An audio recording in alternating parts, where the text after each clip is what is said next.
I'm down here in Sarasota, Florida, talking to some people on the streets here that are experiencing homelessness. And I was introduced to this woman here that is dealing with cancer on the streets and receiving her treatment while she's on the streets. We're going to talk to her a little bit here, find out her story, what type of cancer she has, and if she's receiving any help at all, and find out what's going on with her story. So let's go talk to Michelle. Hey, Michelle. Hi. So tell me a little bit about you. How long have you been on the streets? I've been off and on the streets for about 25 years. Okay. This is my hometown. I was born and raised in Sarasota. And you've got cancer. When did you find out? I found out back in February. In February. Are you taking any treatment? Or you? I did 5 weeks of radiation, going every day, 5 days a week. I've done 4 rounds of chemotherapy. I've done 1 internal radiation. It was so uncomfortable. I couldn't deal with it, so I couldn't go back. Now, while you're receiving the treatment, where are you staying at? I stay on the streets. I sleep outside. So even though the hospital knows that you have cancer, has any counselors or anybody helped you to get off the street? No, the best they were going to do was put me in a nursing home. My husband would not have been able to stay with me. Yeah. And he's a big part of my support system with this. Because I have no family. My mom passed away 4 years ago. And I've been really, really homeless since she's been gone. When she was alive, I had a place to go take showers. Right. I could go to her house and eat. I could stay there a couple nights if I wanted. But it's been hard out here. Now, I wouldn't wish this on anybody. Now, I know that there are a couple organizations here, Salvation Army. Name the other ones that are here. There's Salvation Army. There's the Hope Center. There's the Resurrection House. I'm no longer allowed in Resurrection House. Well, what happened there? I was caught sleeping in front of the building. Sleeping in front of the building. Now, why were you sleeping in front of the building and not inside the building? Because it's just a day shelter. It's just where you can go do laundry and take a shower, get mail, clothes. So it's only open during the day? Yeah, and it's not open even on the weekends. You were sleeping at night in front of the day shelter. Now they won't let you in the day shelter. Exactly. Because you were sleeping in front during the day. The police department here trespassed me. The police department, was that before the cancer diagnosis or after? This happened right before I got diagnosed. I kind of knew that I had cancer. They kept telling me my white blood count was up, so I kind of figured out, yeah, I'm sick. And I had even told the staff there that, I'm having tests run, I might have cancer. I was in a wheelchair at that time too, because I was in so much pain I couldn't walk. I still experience that now. Is your cancer dormant or is it spreading? It's spreading. I just went to the hospital 2 weeks ago, and they said there's a lot of fluid around my cervix, which is the cancer. And they said it's a lot. Have they given you any type of a time period diagnosis or anything like that? They've stopped my treatments. And this is something that needs to be known. When I walked into Sarasota Memorial Hospital, I walked in there hemorrhaging so bad I needed a blood transfusion.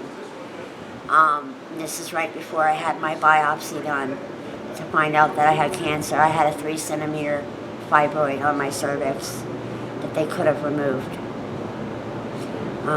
which they refused me because I'm homeless and because I had no insurance.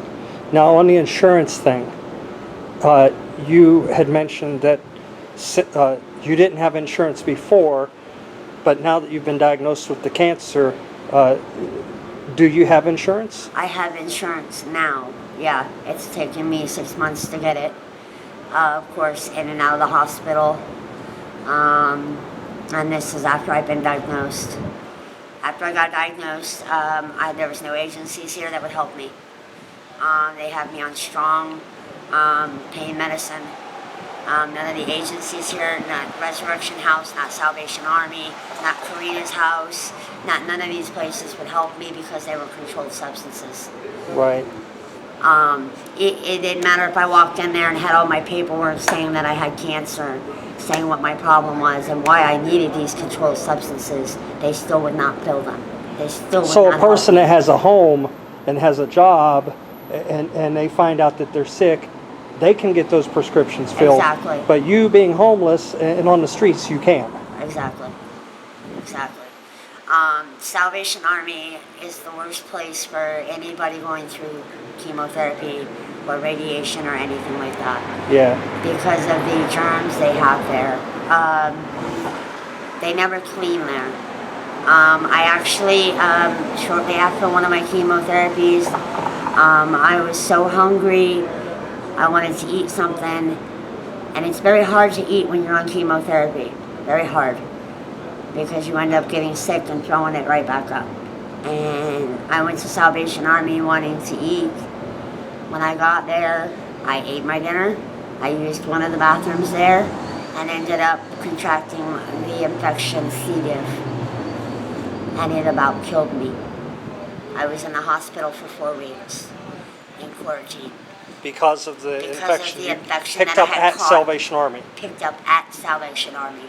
Now, how did you find out you got it there? Has anybody else gotten sick from there from it? Or? No, when I sat and I thought about it, I remembered going into the bathroom and it was pretty nasty in there. It was not very clean, but I had to pee like really bad. So you used it anyway? So I used it anyways. But they don't clean very well there in the first place. Yeah. That place has been known to have black mold in their air system. Just recently I stayed 2 nights there and I'm sick again. So anytime that I'm out here and the police come and try to push me towards Salvation Army, I've even had people here that own some of the businesses. I'll tell them, look, I have no place to go. And they're like, well, go to Salvation Army. And I look at them like, or they ask me, why don't I go to Salvation Army? They don't understand it. They're not understanding that that's the worst place I can be.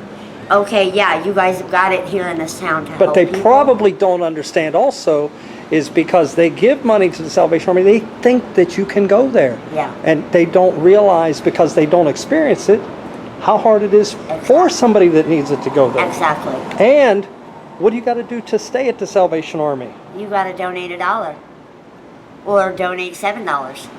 And what is the dollar thing? Well, the dollar thing is the Hope program they have there, where you stay there $1 a night. For how long? As long as you pay your $1. And where do you sleep at On the floor, dollar? on a mat.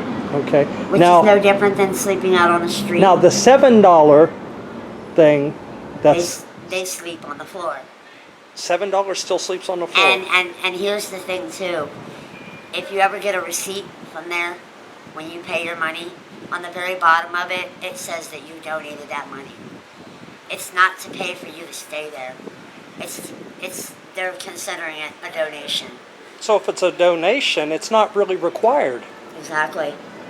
But they still make you pay it when you go there to sleep. So how can they require you to pay a donation? That's not, donations are voluntary. And that's a non-profit organization over there. As a matter of fact, the guy that runs the whole Salvation Army over there has got charges of embezzlement right now. Oh, wow. Coming up on him. Yeah, that's something that maybe some viewers can, what's his name, do you know? David Sutton. Okay, so maybe some viewers can do some research and in the comments come up with whatever results they can on that. I can't really say anything about that because I don't know. But okay, now let me ask you this real quick, and we're gonna end the video. what do you think can be done from the organizations and the people that are out there that are dealing with the homeless to help and make it easier for people that are trying and people Start that doing what need Jesus would do. Start treating people like Jesus would have. it? And how is that? Don't scream at them. Don't yell at them. Don't treat them like they're a piece of garbage. Don't talk to them like they're a dog. Give them, we're human just like they are. Just because we have no place to stay and we're sick or whatever and we have no money doesn't make us any different than them people sleeping in them townhouses and condos and driving the nice cars. Because there's a lot of us out here, just like my husband, doesn't have a criminal history. He's only 20 years old and has been looking for a job in this town since he's been in this country. And those are the people that you're talking about, that there's no difference, that are actually donating the money to the Salvation Army and to the other organizations. Exactly. And they have no idea how hard it really is. Yeah. So what would you tell What those people that give the money to the organizations? What would you tell them to do? I wouldn't give them money. But even if they do, would If you you do suggest give- them to look into it maybe? Yeah. I would tell them that they I need to would. look into it Yeah. and see what's going They on need and to actually look what the in funds to are see used for. exactly where that money's going. Because a lot of it goes into the staff, into their pockets. It does not come to help the You mean as in homeless. payroll? Yeah. Right. Right. I heard recently that there's somebody that donated $2 million to the Salvation Army. When you go in there to eat dinner, they serve you week and a half old food. Yeah. I've heard a lot of people come out of Salvation Army with food poisoning. Wow. Yeah, I've heard that too from Salvation Army and some other places that use old, out-of-date donated food. Yeah. Which not all of that stuff is bad. So you just got to watch how it's prepared. Just like any kitchen. Yeah. Even a restaurant has Yeah. to watch their kitchen, or you can get Yep. food poisoning from regular restaurants. Well, So they've got a cook in the Salvation Army right now that's strung out on crack. wow. Maybe that should be looked into. The guy that runs the Hope Center goes out and picks up prostitutes. Yeah, maybe that's more stuff that the viewers should look into. And so I want to thank you. Thank you for your time. Thank you for telling your story.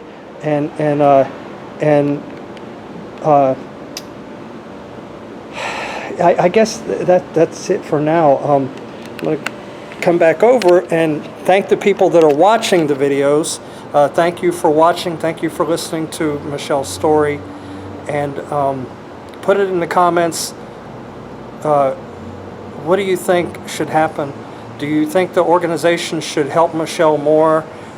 Should they help her with a place to stay, seeing that she has cancer and she's living through it, doing treatments and staying in a wheelchair? Put it in the comments. Share this video and share it with Salvation Army. Share it with the American Cancer Association. Share it with anybody you think needs to watch this video. And let's see what they have to say about what Michelle has to say. Thank you for watching and have a great day.